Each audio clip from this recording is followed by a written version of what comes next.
Hi everyone, my name is Renee Long, a communications specialist and webinar coordinator here at the American College of Healthcare Sciences. Joining me today behind the scenes for all our technical needs is Dominic Aiello, a social media specialist and webinar coordinator here at ACHS. And it's my pleasure today to welcome you to today's webinar, The Pantry Principle, presented by nutrition author Mira Dessy. Just a few housekeeping items before we get started. You may have noticed that your line has been muted. We are recording today's webinar, and this helps ensure we can clearly hear our presenter. You'll also notice that you have a control panel at the right-hand side of your screen. If you have any questions for Mira during the webinar, go ahead and type them into that chat box, and I will read them aloud to Mira during the 10-minute Q&A session at the end of the webinar. And if you have further questions that require a bit more depth of answer, please feel free to follow up with Mira on her Facebook page. And we'll post that link in the chat box in a few minutes. But it's just facebook.com/Mira Dessy, MIRADESSY. And Mira is going to be dedicating a special post just for questions from this webinar, so be sure to check out her page after the webinar. And now I'll turn over the webinar to Mira, who will give a brief introduction and start her lecture. Welcome, Mira. You should now have control of the screen. Thank you, Renee. Well, I'm so excited to be here because we are, of course, talking about my favorite topic. I am Mira Dessy. I am the ingredient guru, and what that really means is I am a nerd about reading labels. I love to pay attention to them, and I frequently read labels even for things I have no intention of buying. It is my distinct pleasure to have been invited by ACHS to share with you some of the things that you need to know about what's lurking in your pantry. So, as I said, I am the ingredient guru. I'm also a certified nutrition educator. I do emphasize that it is important to pay attention to whole foods in order for us to have a healthy lifestyle. And the power of whole food nutrition is just amazing. I have personally experienced it, and then working with clients every day, I have validated that, and as I said, I'm happy to share that with you. I am the author of a book called The Pantry Principle, How to Read the Label and Understand What's Really in Your Food. So I like to start by sharing information about some food myths because many of us are, of course, surrounded by them, and we have unconsciously absorbed them into our understanding of food when it comes to nourishing our body and what we purchase and what we eat. The first is that many of us think food manufacturers are in business to make food, and the truth is they are in business to make money. This is something that sometimes gets in the way of our desire to nourish ourselves as they manipulate us with front-of-package labeling or claims about the value of their food product and ignore the things that do not provide nourishment or that are not healthy for us, and we're going to learn more about that obviously in this talk. Another is that it doesn't really matter what you eat, and the truth of that is that it does, because so many of the foods that we eat come with synergistic combinations of various different micro and macronutrients, and the more we know about that, the more we can make the choices that support our health goals.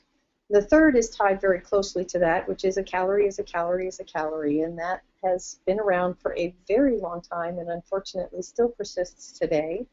And my response to that usually is I kind of defy anybody to think that there is an equal value to a 100-calorie apple, because one apple is approximately 100 calories depending on size, and 100 calories worth of peanut M&Ms, which equates to about 10.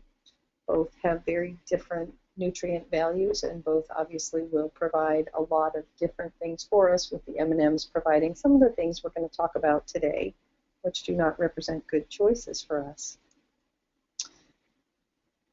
We start with the fact I generally like to start all of my food lectures by telling people I'm going to give you the answer right here, right now. If you want the detail, please listen to the rest of the lecture, but the answer is very simple. Read the label. There is so much information on there that we don't really understand, that we are not encouraged to look at, and that provides the keys to making the choices that we are looking for As we learn to understand what's really in our food, as we learn to critically look at not only the nutrition facts, but also the ingredient panel, we're able to make these different choices. And unfortunately, most of us who look at the nutrition facts tend to focus on calories, perhaps a little bit on fats or maybe on salt if you're on a sodium-free diet, or if you have to watch how much you consume. But there is more to it than that.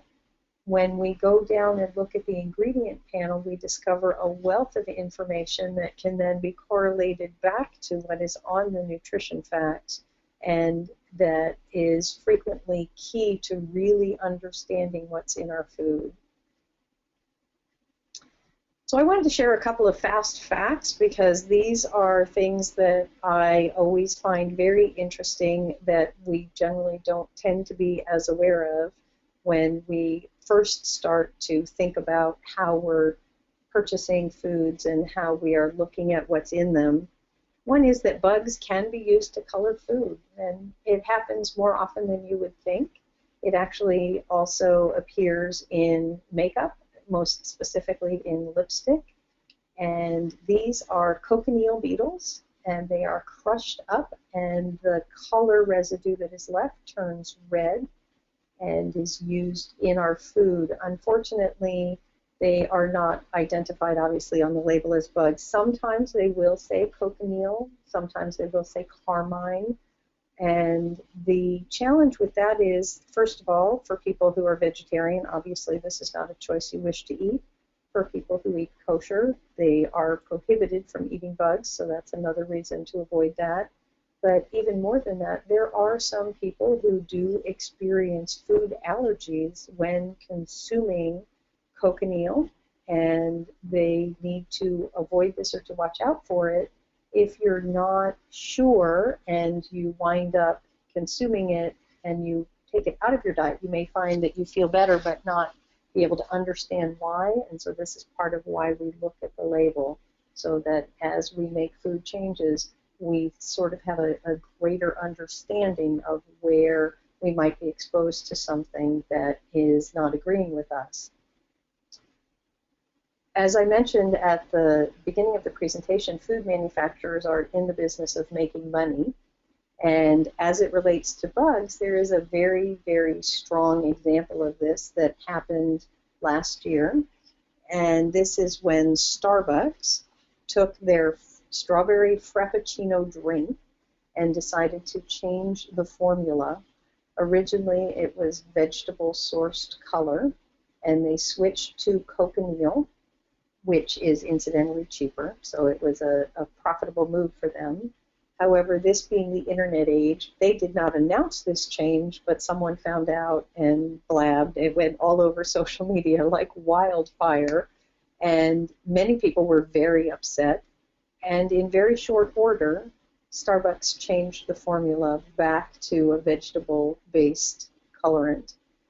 This speaks very closely to how much we have the ability to vote with our wallet. When we speak up, when we refuse to buy a product because it has an ingredient in it that we have objectionable, a little bit at a time, over time, we can effect a positive and healthy change in our food supply.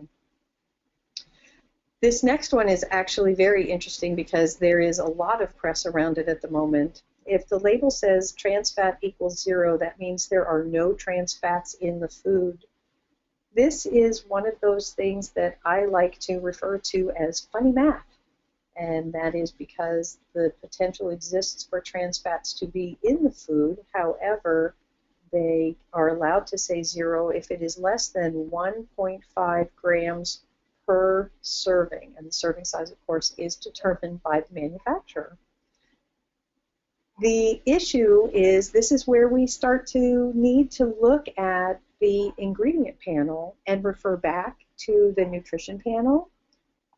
On the ingredient panel, if we see hydrogenated or partially hydrogenated fats, those are trans fats. There is no other explanation. They do not exist except as trans fats.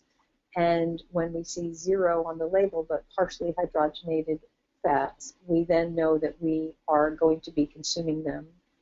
The challenge, of course, is that 2 grams of trans fat, which is a very small amount, not much at all, is enough to start to have a negative effect on your system. So when we think that there might potentially be 1.49, as much as 1.49 grams per serving in something, if we then consume more than 1 serving, we then potentially are consuming more than 2 grams. The reason this has been in the news so much is that last year, trans fats were removed from the generally recognized as safe list, which meant they were no longer considered part of that structure that the FDA uses to determine what is allowed in our food. They were not banned. Recently, it was put out that they had been banned, and it turns out the truth is actually a little bit more complicated than that. They have been moved over into food additive status, which means that manufacturers will have the ability to apply for permission to keep them in the foods. Given how negatively they affect our health, it is probably unlikely that anyone will be allowed to keep them in the food, but that certainly doesn't mean that they won't try. Moving on to the next item, there is an ingredient which has more fructose than high fructose corn syrup. And excess fructose in our diet is a challenge because it has a very negative effect on our liver. Our liver is the only organ in our body which can process fructose. When we consume too much, it gets, in very simplified terms, shunted aside into adipose or fatty tissue, sort of saved for later. However, if we continue to consume too much, we then continue to accumulate in fatty tissue, and it further affects our liver because our liver is working very hard to try and process it. As a matter of fact, there is a health condition which is called non-alcoholic fatty liver disease, and this is seen in people who consume excess amounts of fructose. So high fructose corn syrup is approximately 55% fructose by volume, and there is an ingredient which has more, and that is actually agave nectar, which has the potential to be as much as 70% fructose by volume. So although agave nectar itself is a fairly low glycemic sweetener, because of the excessive amounts of fructose in it, it is not one that generally is a good choice for health. This is actually sort of a trick question because there are 2 things that have more fructose than high fructose corn syrup. And the other one is something called crystalline fructose. It's a very innocuous name. When you break it down, it's crystalline, it's crystal. Fructose sounds like it comes from fruit sugar, and we think, oh, that must be okay. Essentially, it's dehydrated high fructose corn syrup, and it has the potential to be as much as 90% fructose by volume. Fortunately, crystalline fructose does appear in that named form on the label. It tends to be in some things like power drinks and some of the vitamin water and that sort of thing. So we really do need to read the label and look at that to see, because although this is promoted as a very healthy drink, when we're consuming that much fructose, as I said, it does not represent a good choice. Castoreum is one of my favorite ingredients only because it's sort of laughable. You won't ever find the word castoreum on the food label. It is found in foods flavored vanilla raspberry or strawberry. So if you see something that says artificial vanilla flavor, or sorry, not artificial, natural vanilla flavor, natural raspberry or natural strawberry flavor, it has the potential to be castoreum. This is the anal gland secretion of beavers. And I know you're shuddering out there right now going, what? Why would they put that in food? And the reason is because it does have this flavor profile. In order for people to remember what it is, I simply call it beaver butt. Much easier to remember.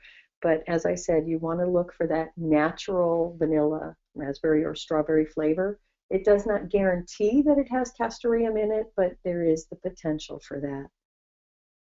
And then last but certainly not least, there is a product which contains both high fructose corn syrup and castoreum.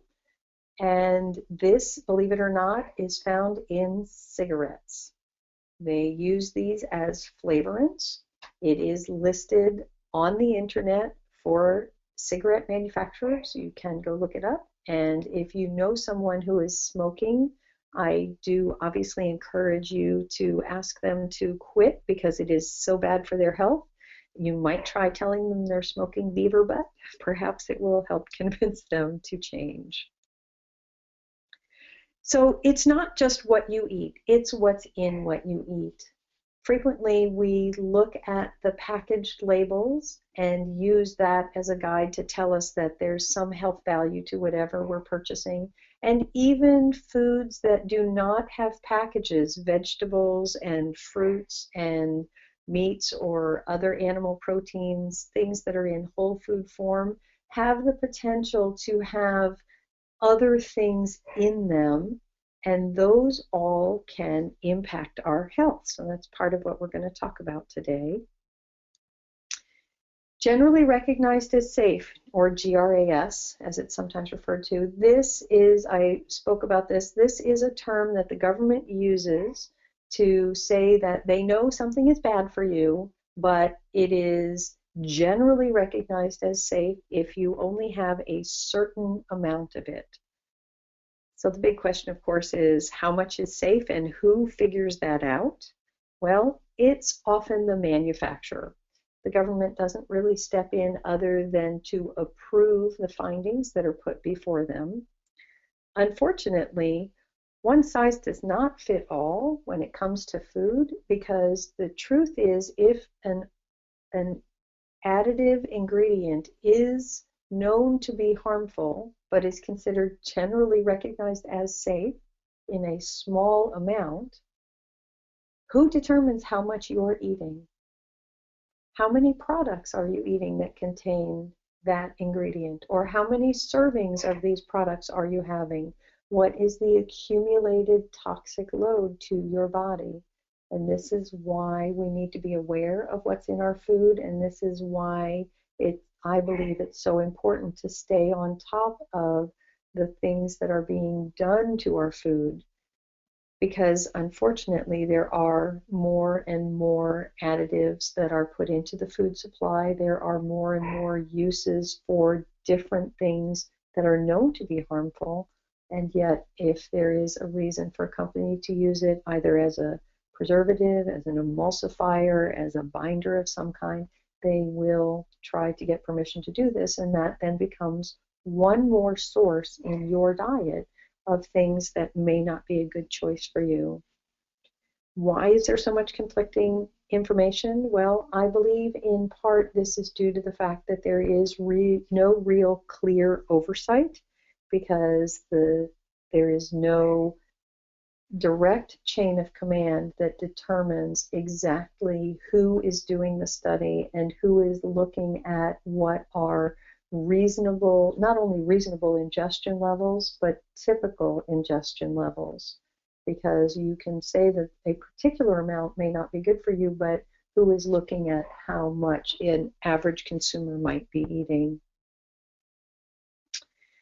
So for a substance to be GRAS, the scientific data and information about it obviously must be widely known. This information comes directly from the Food and Drug Administration, and they do admit that this program is a voluntary mechanism.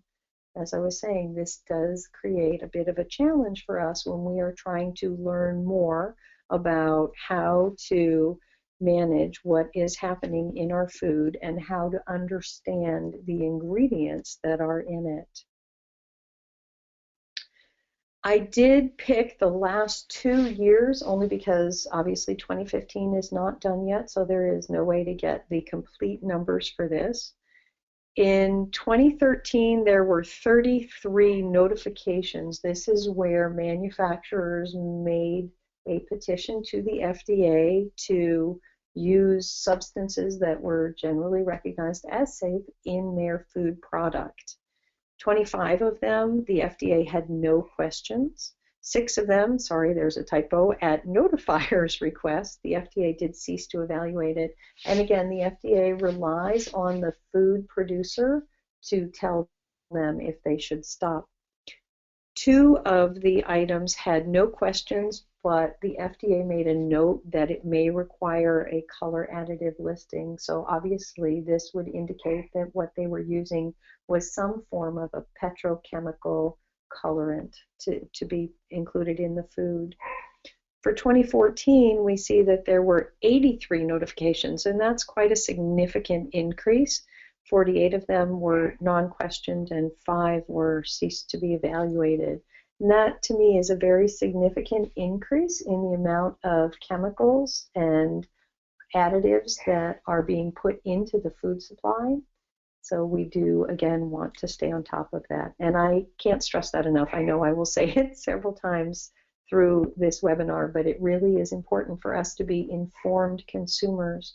The more we know and the more we are aware of what is in our food and how it can impact our health, the more we not only have the option to eat for our own well-being, but to make choices that hopefully will cause manufacturers to make changes that are more supportive for our goals.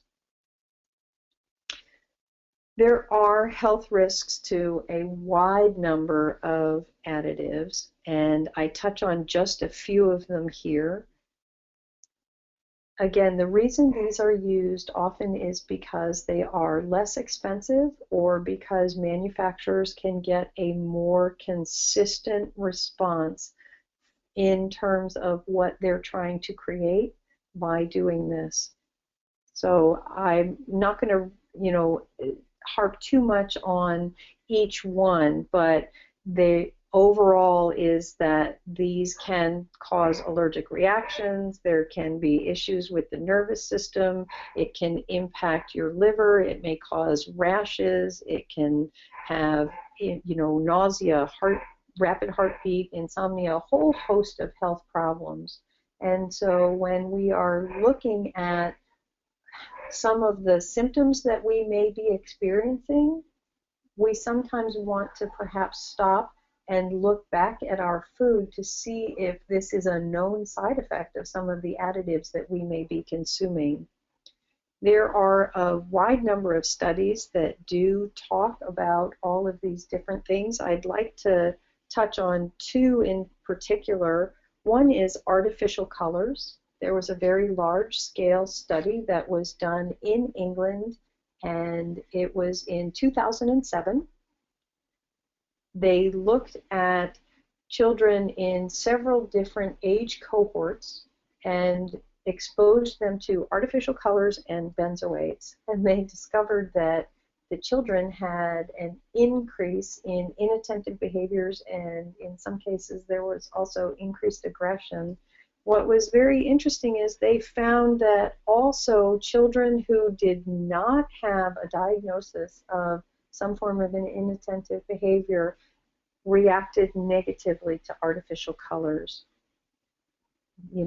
As I show on the slide, these are made from petrochemicals, and they are not a great choice for health.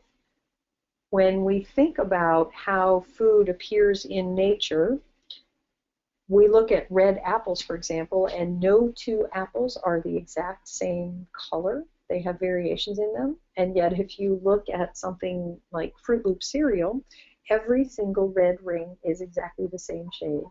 And manufacturers do this, as I said, for consistency. They're also doing it in order to try and make it more appealing to us, because we are geared to see colorful food as being right. Although, as we all know, there's no such thing as a Fruit Loop tree. I would like to say, in recent news, General Mills just announced that they would be removing artificial colors from their cereals, and that is actually a really great thing. The challenge, of course, is that many of their cereals are still very unhealthy, They could be made from genetically modified ingredients. They tend to be highly processed grains, so our body breaks them down too quickly. They may have excess sugars, but I do give General Mills huge props for changing that piece of it, which admittedly will take time, because that potentially leads the way for us to be able to eventually get rid of petrochemicals in the food supply. If we have one major food manufacturer who's willing to do that, potentially that will encourage others to do the same. We obviously have already talked about high fructose corn syrup. Olestra is something that was quite popular for a while. It binds with fat and escorts it out of the body. Unfortunately, they discovered that it caused what was politely termed anal leakage, and so it sort of went away and is no longer proudly emblazoned on the front of a label. But should you think that it's not in the food anymore, unfortunately, you'd be wrong.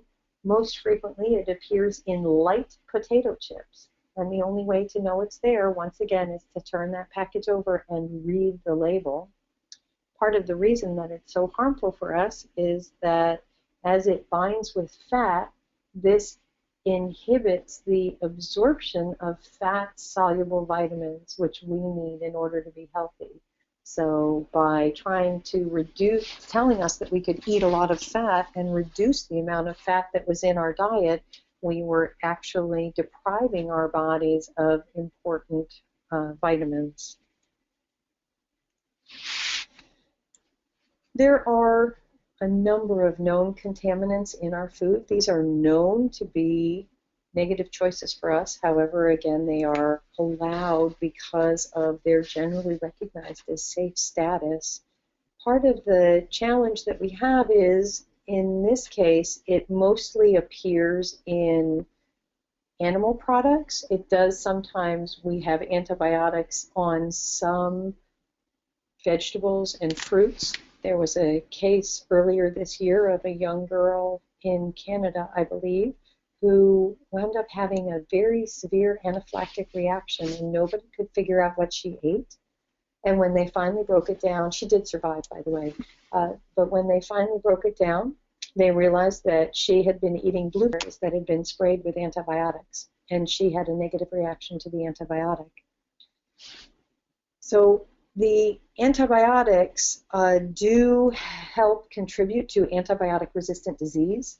Unfortunately, approximately 80% of all antibiotics prescribed in this country are not actually given directly to humans. They are used primarily in the animal husbandry area and then a small amount in agriculture as well. They're fed to the animals in order to help them gain weight, because they do gain weight faster when they're given prophylactic doses of antibiotic, and this makes them more profitable. They can come to market sooner.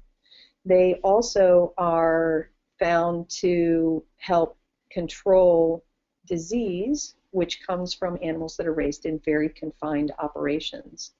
So this does make it difficult for us to treat food poisoning. We have a higher incidence of antibiotic-resistant disease. The only way to ensure that you are avoiding antibiotics in your food, at least in the animal products, is to look for the natural label, which in most cases means absolutely nothing. However, in the meat area does mean that that animal was raised without added hormones or antibiotics, or to purchase organic. The organic label specifically states that there are no antibiotics, no added hormones, no pesticide-laden feed, no genetically modified-laden feed, and no harmful chemicals allowed in the animal's environment.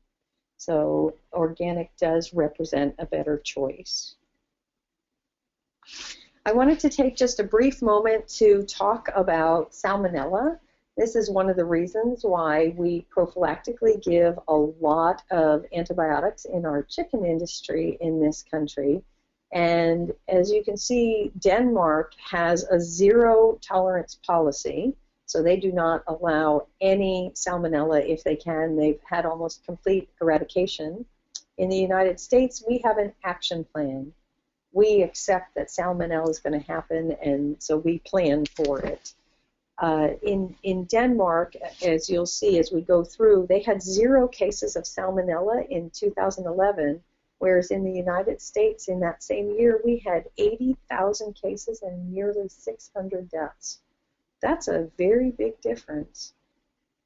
In Denmark, as they've continued to have this zero tolerance policy, they've also found a reduction in salmonella infection in pork. And in this country, many grocery store samples of pork do show salmonella. So this is certainly something we don't want in our food. In Denmark, they said 20 years ago, their industry said it wasn't possible to eradicate it. Now, of course, they're happy to accept that that is possible. Our industry still says it's not feasible. However, hopefully we can take a lesson from Denmark and embark on some of the same procedures that they use and eventually eradicate that in our poultry supply as well. Carcinogens, things that cause cancer, are known to be in food. They are reliably given to us, and when we start to read the label, it is a very sobering thought to realize how much we could potentially consume simply of nitrosamines, polysorbate 80, and benzodines. These are so prevalent in so many different foods that are in our supply that we really need to pay attention, read that label, and stay committed to making a different choice. Obviously, it does require a bit of attention and focus to look for alternatives. If you're simply buying on autopilot and purchasing things and then all of a sudden you start to read the label, you have to learn how to make different choices. But it is one that in the long run will be a huge benefit to you and to those that you are also feeding. Hormones are found quite regularly in the food, and I did speak about the fact that a natural label on meat does state that there is no added hormone allowed. Obviously, hormones naturally occur in any living, breathing animal. So what we are speaking about here are chemically synthesized added hormones. The biggest one, the most egregious hormone use in the United States tends to be BST, bovine somatropin, sometimes also referred to as BGA, bovine growth hormone. And it has an extremely negative effect on the cows. It's given to them to cause them to give more milk. Unfortunately, in this country at the moment, we have a very significant overage of milk, and farmers are dumping milk because they are producing too much. This, to my mind, begs the question, then why are we using the hormone? Unfortunately, there are some very negative health impacts that go along with consumption of RBGH or RBST because it doesn't go away when the cow is milked. So milk or any products that are made from that are in turn consumed by humans, and that is ingested and becomes part of our system. There are studies that appear to indicate that consumption of this hormone may potentially be responsible for the dropping age of menarche among young girls. Some of them are now getting their periods as early as 7, 8, or 9 years old, which is very significant. And the studies theorize that this may be because of all of the added hormone that they are taking in. Additionally, Samuel Epstein did several studies and reviews that showed that there is an increase in insulin growth factor 1 that is mediated by consuming recombinant bovine growth hormone. And insulin growth factor 1 is, of course, a very significant marker in determining diabetes or metabolic resistance. So consuming this increases our insulin growth factor 1 and then in turn has the potential to lead us down that path metabolically that can cause that sort of metabolic dysfunction. So definitely not a good choice and not something that we really want to consider or to focus on. One of the other things that I found absolutely fascinating was that they are now giving recombinant bovine growth hormone, and I say that word loudly and specifically for a reason. They're giving it to fish. So it's a cow extracted hormone. It's meant for cows, and yet they are giving it to fish because they discover that it makes the fish get fat faster. And the only reason to do that is because then they can be brought to market sooner. They can be more profitable as a crop. However, this is not a good idea because I have to believe that as bad as it is for us to consume it in dairy, it is even worse to consume it in other animal products. The other thing is that fish that grow very rapidly frequently do not develop the same beneficial omega-3 fatty levels that we are eating them for in the first place. They are a great source of omega-3 fatty acids, and we certainly need more of those in our diet. But if we are consuming a fish that has come to market significantly faster, then we are not getting what we need.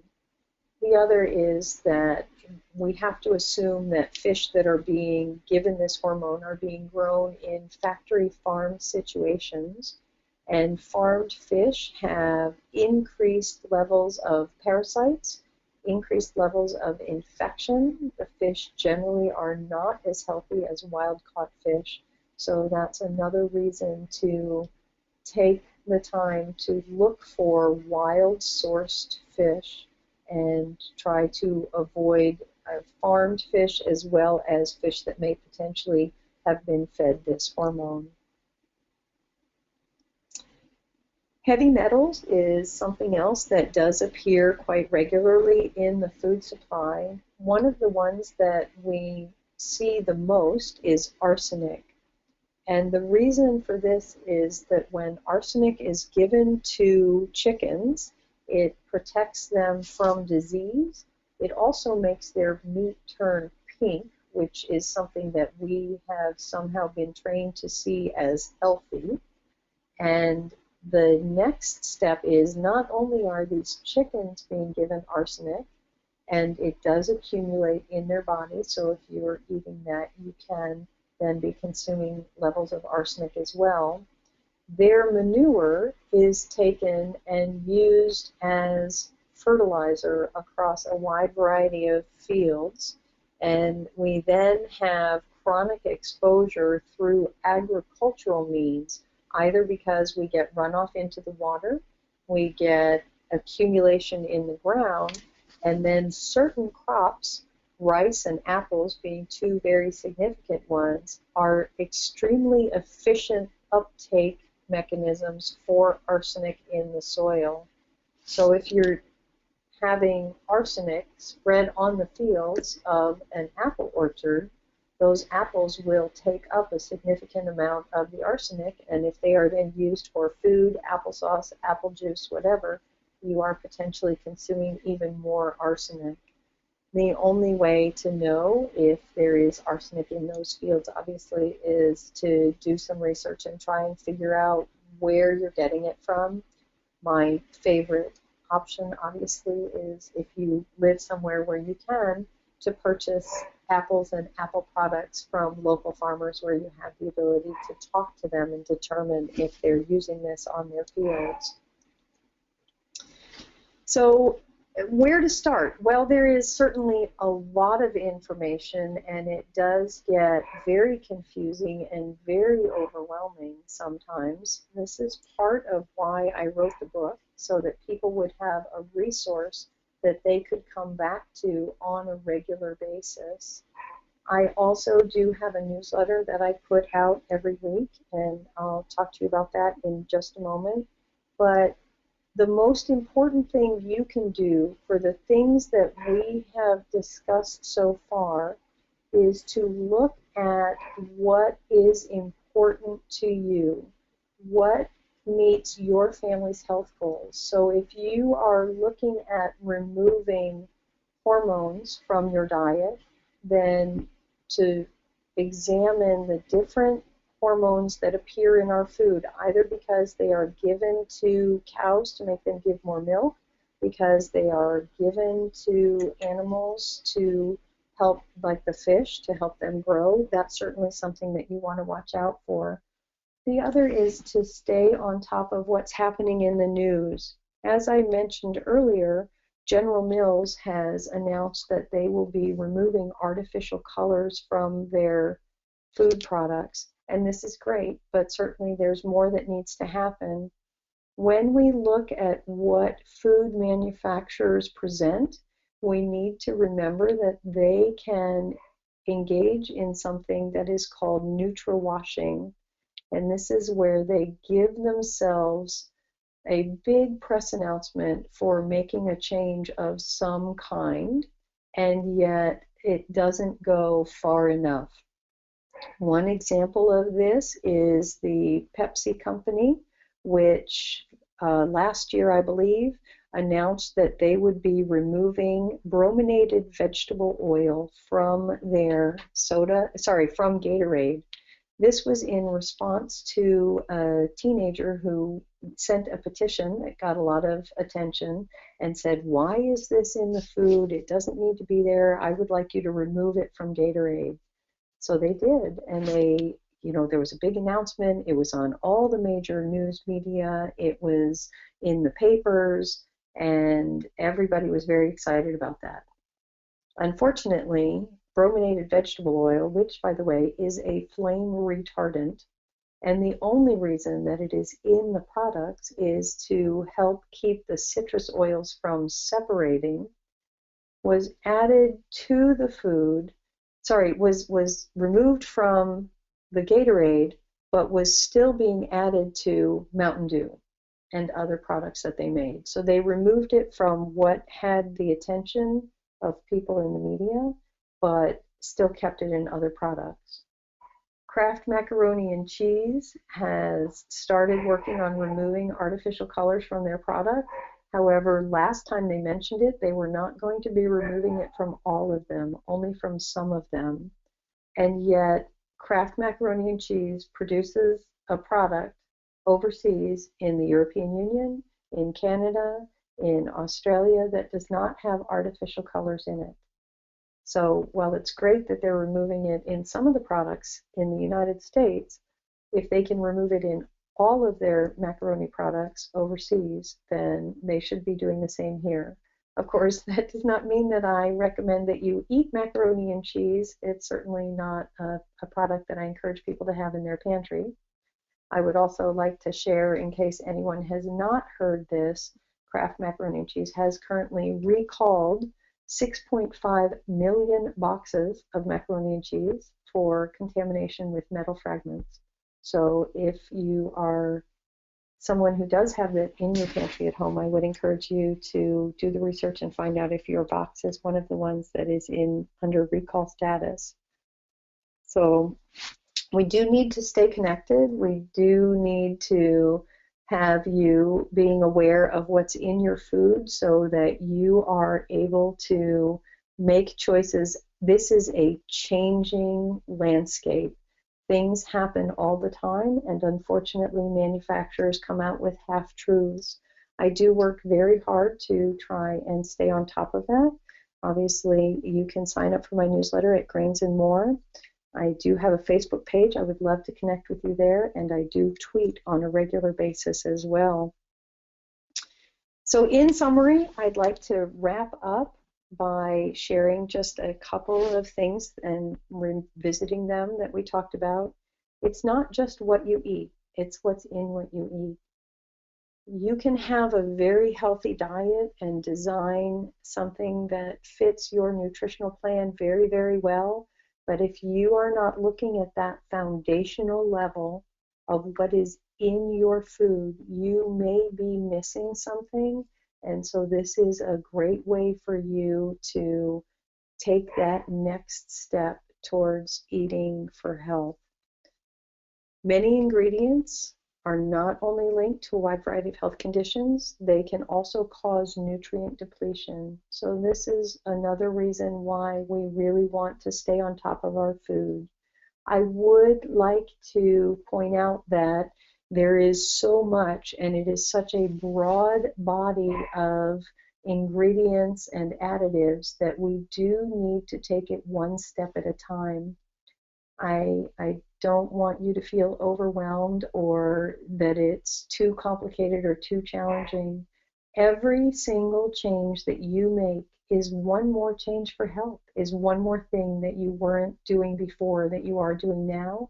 And as you master that, you can move on to the next thing. So if you start by, for example, saying, I'm just going to start taking the time to read the label and understand what's in there, that's great. And then we perhaps shift to removing high fructose corn syrup from the diet. Just focus on one thing at a time, and that over time will add up to a lot of changes and will eventually have you feeling better and having a cleaner nutritional plan and a cleaner pantry. Most consumers are completely unaware of the significant number of contaminants. This is something that I just encourage you to stay on top of and stay connected so that you can understand what some of these things are and how they appear in our food so that we can do our best to avoid them.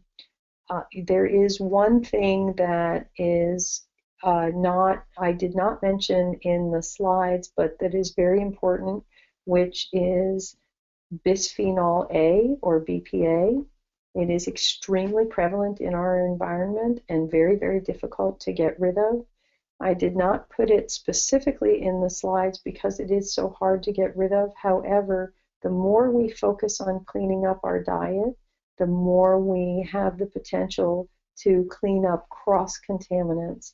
BPA is found in the linings of canned goods, and so that's something we want to watch out for. It's also found in thermal receipts, and again, it just becomes a matter of being aware of our environment and what we come into contact with. I do believe that reading and understanding the label is the key to making supportive changes to any plan.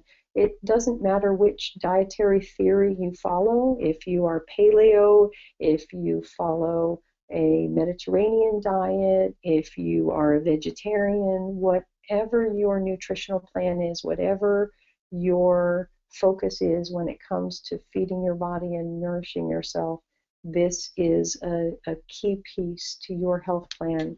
And then I'm pretty sure we'll all agree beaver butt is not yummy. So thank you very much for giving me your hour and your attention.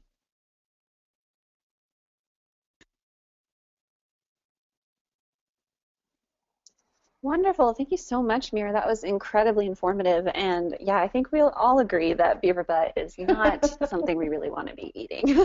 So we do have some questions that have come in. Our first question is from Sandy, and she would like to know, can you address annatto, the ingredient that makes cheese orange? It seems to cause behaviors in my autistic son, and I'm wondering if you have any information on that particular ingredient. Absolutely. Annatto is made from a tree, and it does give that yellow-orange color. It's frequently found in dairy. It does sometimes appear in a few other ingredients or in a few other products. It is known to cause different behaviors.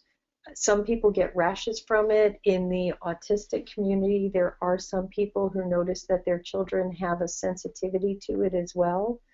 Luckily, it is listed specifically as annatto on the label, so it should be fairly easy to avoid.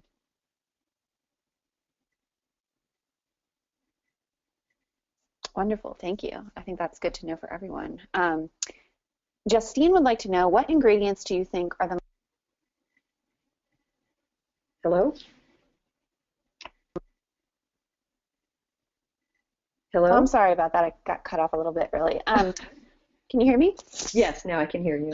Sorry about that. Okay, something's going on with my mic over here. Okay, so Justine would like to know, what ingredients do you think are the most dangerous for kids? Well, I'd love to say all of them, but I know that's a lot to encompass at once. I think if I had to pick three top ingredients that I would watch out for with kids, at least as a place to start, the first one would be artificial colors, just because they are so overwhelming to the brain chemistry, especially to developing brains of small children.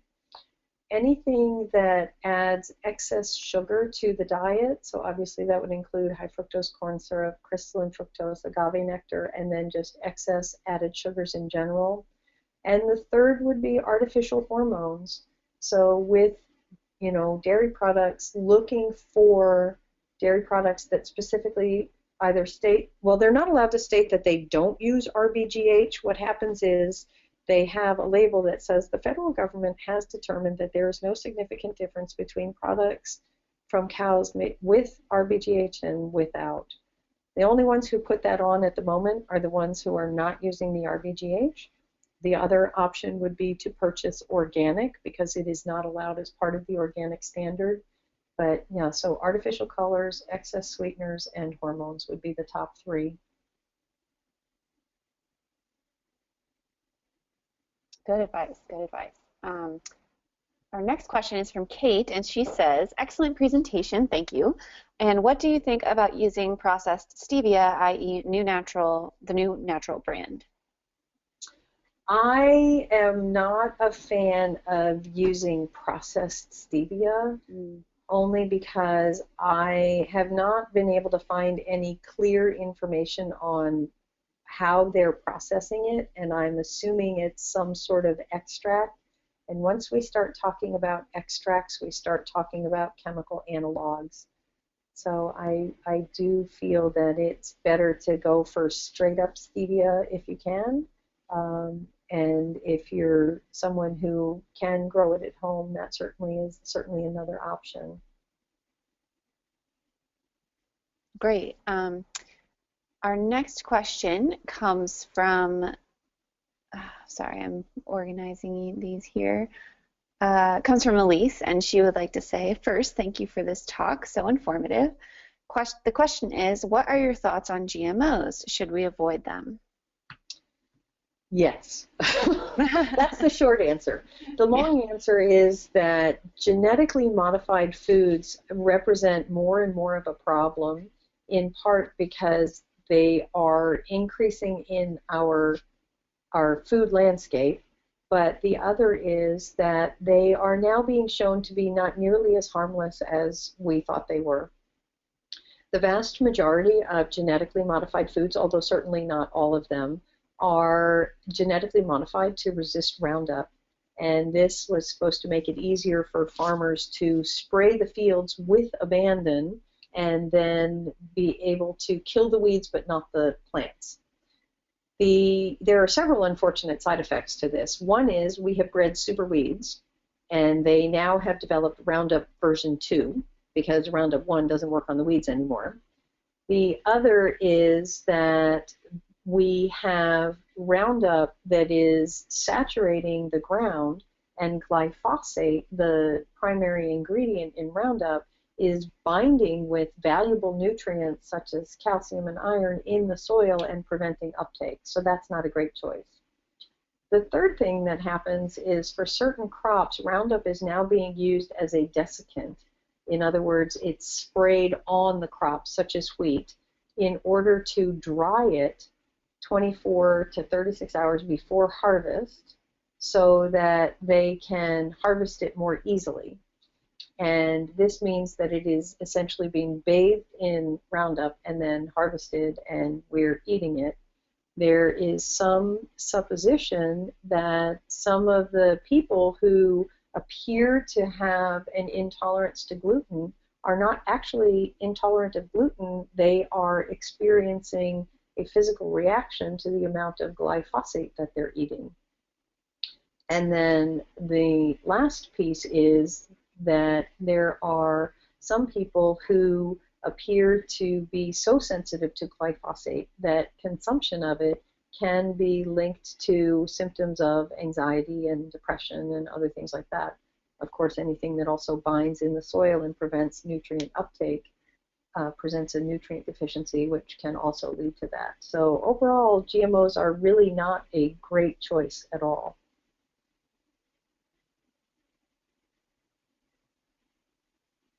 Thank you. Yeah, that's a lot of good information that we should all really be aware of. So great, great answers. Thank you. Um, so our next question comes from Casey, and she would like to know, along with watching food labels, is there a place to find a list of safe brands to help with ease of feeding a large family? I wish there was. There kind of isn't. One of the things that I do in my book, The Pantry Principle, in addition to going step by step through each chapter and talking about what's in that chapter and what to watch out for and how to make changes, I do have a pantry from one of my clients, and we showed step by step how to make changes for what was in her pantry, and then I have a blank form in there. The best thing you can do is do the research and find substitutions a little bit at a time that work for your family, and make note of that. The good news is we are able to make changes. So once we begin to focus on a particular thing, let's say, for example, you're going to shift to organic dairy, you learn which brands you're going to buy and what products you want, and you make that shift, and then over time you can begin to sort of shop more quickly again. It doesn't take as long. The other important thing to keep in mind is as more and more consumers focus on wanting to eat cleaner, not have all of these additives, perhaps eat more organic foods or avoid more GMO foods, the big boys in the food game are buying up the little organic producers. So Amy's, which used to be a small organic producer, has been purchased, and so a lot of them are winding up being owned by big corporate giants, and so who owns your food becomes another challenging piece of the puzzle.